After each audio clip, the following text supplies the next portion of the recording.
बिस्मिल्लाहिर्रहमानिर्रहीम। अस्सलाम वालेकुम। आपका मेज़बान सैयद गालिब। पाकिस्तानी सियासत, जैसा कि आप सब जानते ही हैं कि पाकिस्तान में ये एक रूटीन की बात है, ये आज कोई नई बात नहीं है कि नून लीग नहीं मान रही इलेक्शन के रिज़ल्ट को या पीपल्स पार्टी नहीं मान रही इलेक्शन के रिज़ल्ट को। ये हमारे मुल्क में ये नॉर्मल है, ऐसा ही होता है। लेकिन थोड़ा सा फ़र्क जो है वो देखने में नज़र आया कि अगर आप धांधली कहना ही है, आप इस रिज़ल्ट से मुतमईन नहीं हैं, तो उसका फिर तरीक़ाकार मेरे ख़्याल में वो अपनाना चाहिए जिस तरह के पीटीआई ने अपनाया था। उन्होंने बाकायदा निशानदेही की उन हलकों की जिनके बारे में वो मुतमईन नहीं थे, उनको यकीन था कि यहाँ धांधली हुई है, तो उन्होंने कहा जी इनको ओपन करें, इनकी गिनती दोबारा की जाए। और दोबारा गिनती से जो रिज़ल्ट आया वो हम सब जानते हैं। तो ये तो एक सलीका हुआ, भाई हमें यहाँ यहाँ पर शक है, यहाँ यहाँ हमारे साथ धांधली हुई है। तो लेकिन एक पूरे इलेक्शन को ही आप कह रहे हैं कि जी धांधली ज़दा इलेक्शन है। अगर पूरा इलेक्शन धांधली ज़दा है तो फिर आप इस इलेक्शन में, इस पार्लियामेंट में बैठे क्यों हैं? जब धांधली हुई है, आपकी नज़र में ये इलेक्शन फेयर ही नहीं था, तो मेरे ख्याल में आपको पार्लियामेंट में बैठना नहीं चाहिए, आपको हलफ ही नहीं उठ लेना चाहिए था।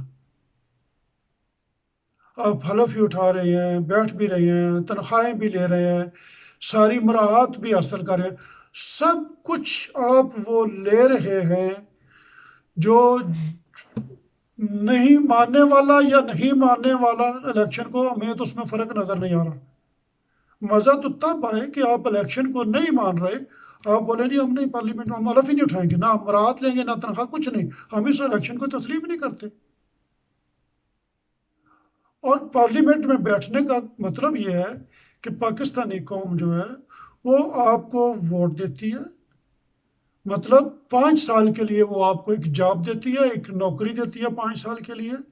भाई आपका ये इलाका है और इस इलाके में आपने 5 साल के लिए काम करना है, उसमें ये काम है, ये आपकी ड्यूटी है, आपने काम करना है।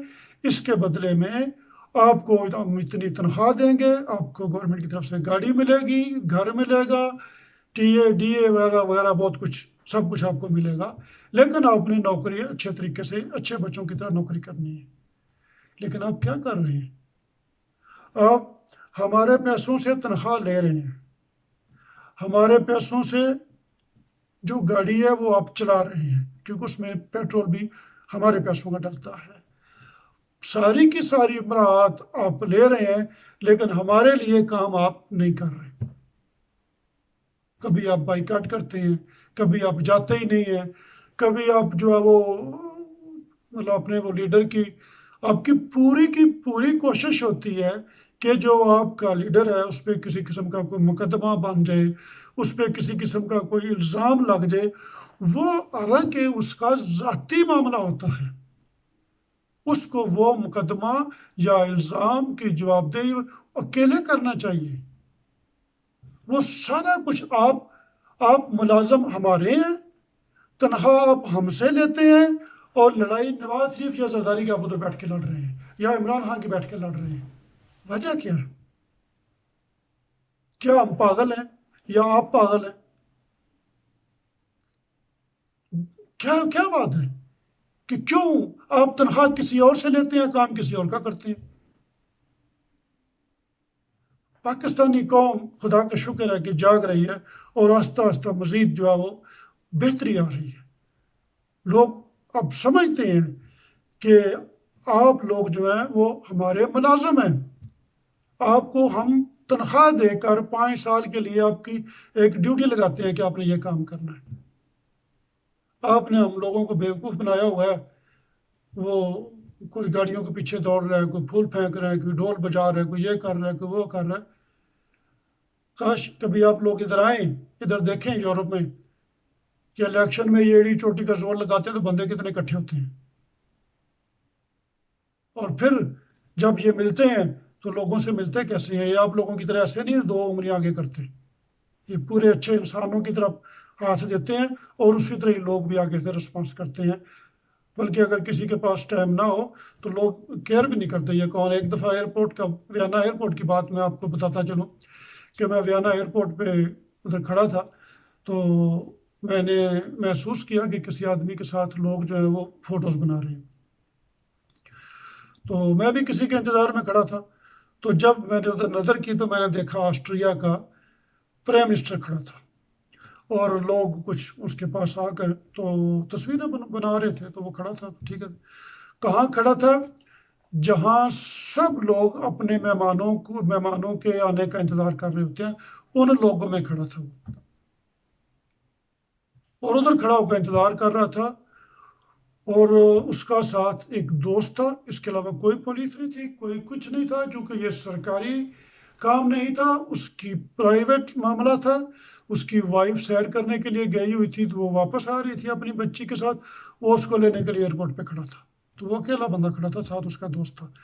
जब उसकी वाइफ आई, उसने अपनी वाइफ को लिया और बाहर जो नॉर्मल टैक्सियाँ खड़ी होती हैं, वो टैक्सी में बैठा, टैक्सी में बैठ के अपने घर चला गया। कोई पुलिस नहीं थी, कोई बचाओ बचाओ ये हो गया वो हो गया, प्राइम मिनिस्टर साहब आ गए, ये कोई कुछ नहीं था। कोई लोग साथ नहीं थे, कोई कुछ नहीं, कोई किसी को डिस्टरबेंस नहीं हुई।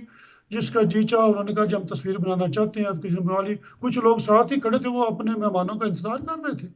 पागलों की तरह सब नहीं दौड़ पड़े थे, वो प्राइम मिनिस्टर आ गया, प्राइम मिनिस्टर आ गया, लोगों की लाइन लगी हुई हाथ मिलाने के लिए। ऐसा कुछ नहीं है, क्योंकि वो भी हमारी तरह इंसान ही है ना। ठीक है, हमारी छोटे दर्जे की जॉब है, उसके ऊपर दर्जे की जॉब है, ज़्यादा पढ़ा लिखा बंदा है, मेहनत की है, काम की है, उसकी बेहतर जॉब है। लेकिन जब अपनी कर रहे हैं, वो अपनी ड्यूटी कर रहे हैं, हम अपनी ड्यूटी कर रहे हैं। उसके पीछे पागलों की तरह दौड़ना और लाइन लगा लेनी क्यों? इंसान ही है ना, कोई आसमान से तो नहीं उतरा। तो वो लोग जो है वो काम करते हैं और 5 साल के बाद जो है वो लोगों को रिजल्ट देते हैं। काश हमारे सियासतदान भी कुछ सीखें। मिसालें तो सारी यूरोप की देते हैं वो, जो अपोजिशन वाले होते हैं। जो हुकूमत होती है वो किसी कमज़ोर मुल्क की मिसाल देता है। बहरहाल, लेकिन इनको देखें और इनसे सीखें आकर, और यकीन जाने, चलो ज़्यादा नहीं तो 30-40% इनकी कॉपी करके काम करने की कोशिश करें। हमारे लोगों के लिए वो भी बहुत कुछ है। अब जो बात आती है जी, नहीं धांधली होगी जी। अब क्या कहते हैं हमेशा, वो जी उस हारने वालों की वोटें गिनना शुरू कर देते हैं। और जी जीतने वाले ने तो इतने हजार वोट लिया और जो हारने वाले थे उनकी इतनी वोटें हुई। भाई ये आज की बात नहीं, ये तो शुरू की बात है। जब से इलेक्शन हो रहे हैं तब से ये सिलसिला चलता है। वोट, जो 4 बंदे इलेक्शन लड़ते हैं एक हल्के में, मिसाल के तौर पर, तो उस हल्के में जिसका सबसे ज़्यादा वोट होता है वही विनर करार पाता है। दूसरे तीनों की मिला के बेशक वोट जितने मर्जी ज़्यादा हो जाए। ये तो अजीब ही मंतक है, पाकिस्तान की दुनिया से अलग थलग ही। अभी भी मरियम भी यही गिनती गिन रही है, वो जी हारने वालों की। भाई होंगी, क्या फ़र्क पड़ता है? लेकिन विनर वही है जिसने वोट ज़्यादा लिए, वही विनर है। जब आप जीते थे तो आपने तो उस वक्त ऐसा नहीं किया था कि आने वालों लोगों की वोटें गिने। ये फजूल बात है। और अच्छे बच्चों की तरह, जिस तरह वो आशिक अवान, फरदौस आशिक अवान साहबा कहती हैं, जरदारी, बिलावल जरदारी साहब और मरियम साहबा अच्छे बच्चों की तरह अपनी हार तस्लीम करें, आइंदा आने वाले इलेक्शन की तैयारी करें और लोगों की खिदमत करें, काम करें। और इनको भी जो है वो थोड़ा सा भी सांस, सुख का सांस लेने दें। ये भी जो है, इनके जो 2.5 साल रह गए, इन्होंने भी बड़े वादे मुआहदे किए थे, बड़ी बातें की थी, बड़े बड़े बुलंद बांग दावे किए हुए थे। थोड़ा सा टाइम इनको दें कि चलो अब इनकी भी तवज्जो उस तरफ हो और ये भी लोगों के लिए, मुल्क के लिए कुछ काम भी कर लें। ये लड़ाई झगड़े रोज़ का, ये पेट स्यापा, आज ये हो गया, आज वो हो गया, ऐसा हो गया, वैसा हो गया, इन चीज़ों से बाहर निकलें और अपना जो है ये भी काम करें। ख़ास करके मैं रोज़ कहता हूँ कि महंगाई ने लोगों की जान निकाल ली है, तो महंगाई की तरफ तवज्जो दें। ख़ास करके जो गरीब लोगों के इस्तेमाल की चीज़ें हैं उनको ज़रूर जो है वो उनका रेट जो है वो वापस आना चाहिए, ताकि लोग जो हैं वो कम अज़ कम रोटी तो सुकून के साथ खा सकें। तो इसी के साथ ही आज के लिए खुदा हाफ़िज़, इंशाल्लाह कल दोबारा मिलेंगे। शब बख़ैर।